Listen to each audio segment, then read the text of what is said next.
Khaled Hanafy, Secretary General, Union of Arab Chambers. We represent all the private sector in the Arab country. We represent 22 Arab countries.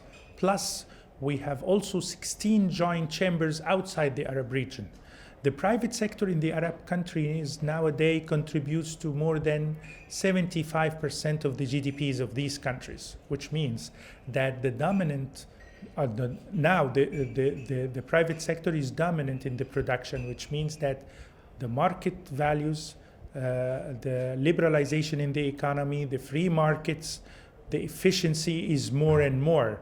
So when the chambers coming from different Arab countries here, which is the case now, they meet their counterparts from the British side.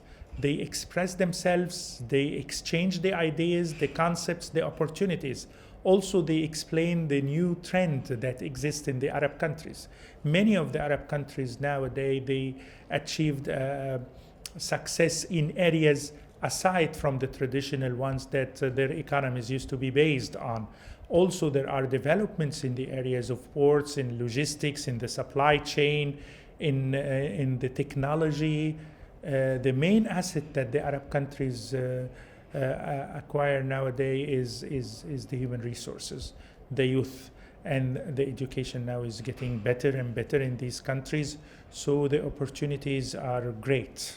Of course, this summit is very great opportunity for both sides, the Arab side and the British side as well, because the platform here welcomes all the members from the Arab countries, and we recognize that we have great delegates coming from different countries from the Arab countries, as well as the British part. We already have a great amount of business people coming from the British side.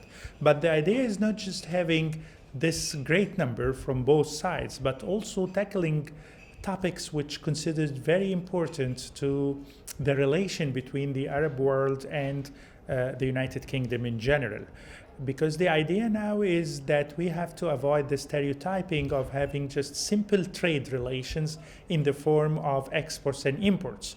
Now we are talking about a strategic alliance. So we are talking about having common business with value added, not just to treat the Arab world as a market for products, but as an area for creating value, targeting other markets. The Arab world is not just 400 million citizens.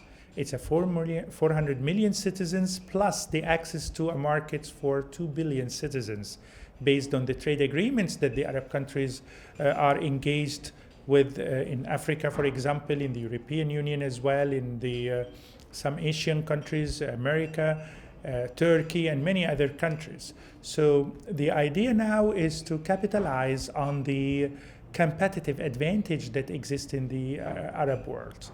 The Arab world is not homogeneous, so we cannot talk about the Arab world as if it's one body.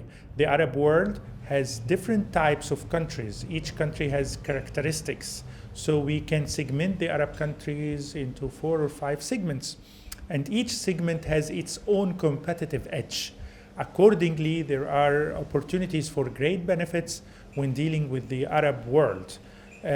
Also, the return on investment in the Arab countries is considered really high because there are great rooms for improvement. There are great rooms for development. We have to avoid the stereotyping of the pattern of business and production in the Arab countries. Things changed.